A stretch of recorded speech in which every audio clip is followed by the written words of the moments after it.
Partany apartany Tako ny masoany fambola be sy afaka mandinika sy mandalina Efatramby roapolo ora sisy andro mazava fa fananjakany alina De raha ho namenandreka nameno ny apakapaka efa manga teo Avy teo zany avy anefitra any kara misy feo Nagnampara fa ndregny natao tena lefa mba amitady Raba sika marovinjegny mizery fahitalavitra zany amin'izao fotoana zao mafaly anay andavaka clan zany manolotra ho anareo rap mavesatra, rap underground, rap ambany tany, rap métaphysique ho an'izay mpondana zany de eto zany taitra tamin'ny torimasony zany andavaka zany sy matory fa zao izy votaitra tagnatin'ny torimasony zany hoe mahita izy fa amy alalan'ny nofy de tiako zakaina koa zany ho asika zay magnarasy hoe andavaka rasy na karan'izany sy andavaka rasy fa le masonao ngamba ohatrany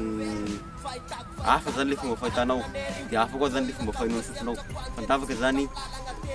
teny marina amin'ny alalan'ny rapy de magnazava ny tena tontolo misy anazy tontolon'olombelona tontolo tsy hita zay marapy fizika anazy de bigop zao nandregny efa naheno de bigop koa zany ndregny mbola vao aheno de pisy be ho anareo maro be bigop enina amby enina fa zaho enina amby enina teraka tagnaty potagna mpanagidraka satria